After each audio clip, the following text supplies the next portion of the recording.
Welcome sa Durs TV. Kung interesado ka sa ganitong news, huwag kalimutang isubscribe ang ating YouTube channel. Maraming salamat! Welcome po ulit sa ating panibagong update tungkol sa King Pao. Ihahatid ko po sa inyo ang pinakabago at pinaka-latest na mga kaganapan tungkol sa kanila. Kaya naman kung hindi ka pa subscriber ng ating channel, pindutin nyo na ang notification bell para lagi kayong updated sa mga balitang trending at napapanahon. So ayun, welcome back again sa ating YouTube channel mga ka-Kim Pao. And sa update natin ito, ang pag-uusapan po natin ay tungkol sa mga ganap kina Kim and Paolo Avellino. So sino pong nag-abang sa ASAP kanina?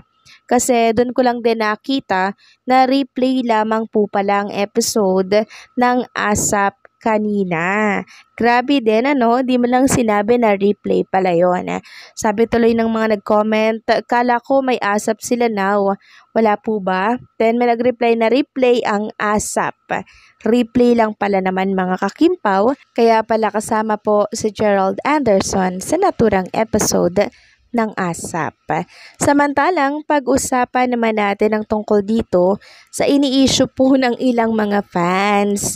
So, ito po kasing picture ni Pitik Nipet for Kim and Paolo Avellino, pinapalabas ng iba na throwback daw, na hindi daw latest, no?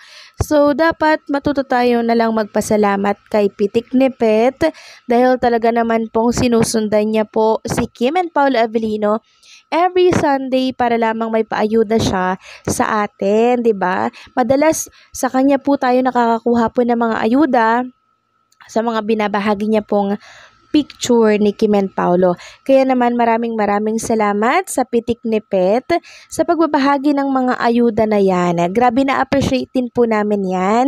And sana sa ibang mga fans na ini-issue ang mga picture ni Pitik Nipet, hindi naman po yan magpo-post ng hindi po updated na picture. Sabi ng isang fan dito, meron kasing nag-post na mga Kim Pao page na luma yung damit ni na Pao at Kim, hindi yung black. Yung last week pa misleading, kaya siguro na-confuse ang mga fans.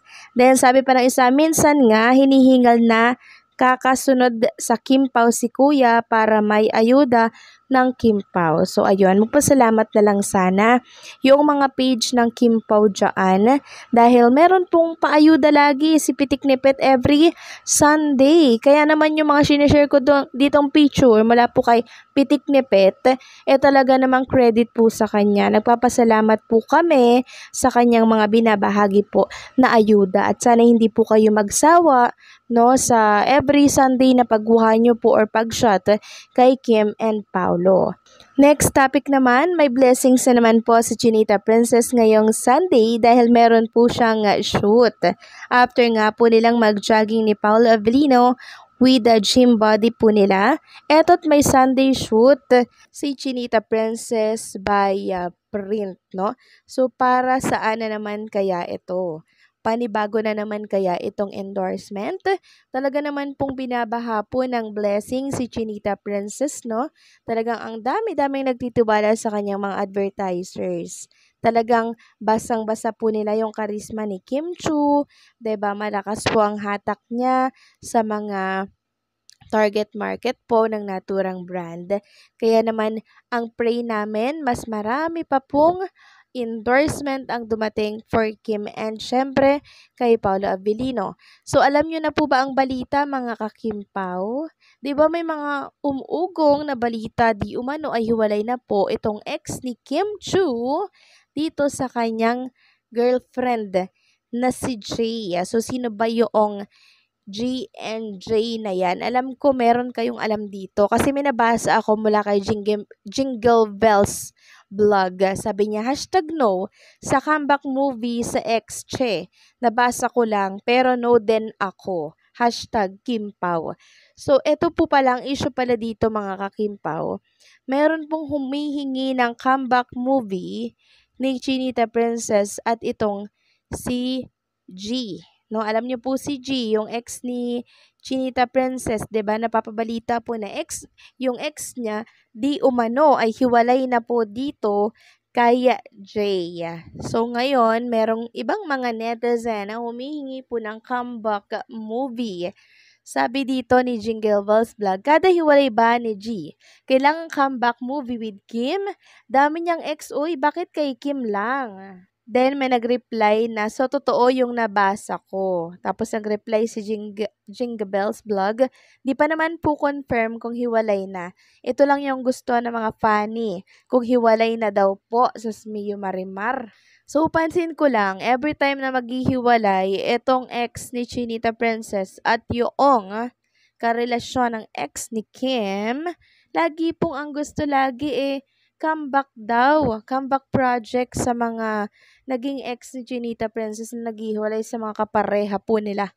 Matapos ba naman po, no, na iwan-iwan si Chinita Princess, ang lakas ng loob humingi ng mga fans na mag-comeback project daw. It's a big no syempre sa ating mga fans. And syempre, hindi yun hahayaan ni Paolo Abilino. Knowing Paolo Abilino, mga kakimpaw, pinagkakailangan nga, 'di ba, si Chinita Princess at todo protekta po siya sa mga lalaking lumalapit dito tapos ika-comeback movie with the ex, it's a big no. Ngayon pa lang mga kakimpaw, tinatawanan lamang ni Paula Abilino yung mga balitang yan.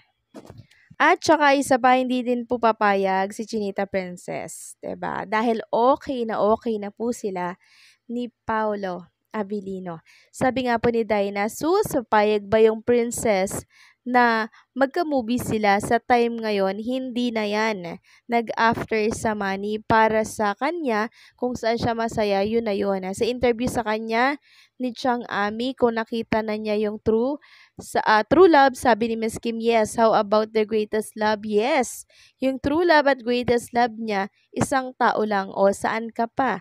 Si love niya talaga ang forever. Yan. Kaya yung mga ex daw po ni Chinita Princess, no comeback ever na po yan sa mga pelikula or project or mga kung ano man na project yan. Hindi na po yan tatanggapin ni Chinita Princess.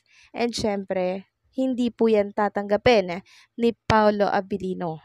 'Di ba? Kilala natin si Kim Chu, hindi na po siya after sa mga pera dahil marami niya na po niyan. Ang importante sa kanya dito, yung happiness, yung contentment syempre. 'Di ba? Yan yung gustong-gusto niya.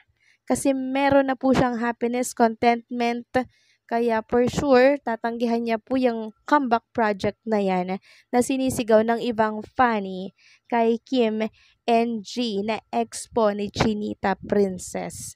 So, maging kontento na lang tayo sa Kim Pao dahil nagpapasaya din naman po si Kim and Paolo Abilino sa marami. Kaya wala na pong hahanapin pa yung mga Kim Pao Nation. Pagtatawanan lamang kayo ni Paolo Abilino at Chinita Princess. So, anong sa inyo dito mga kakimpaw? Please comment down below.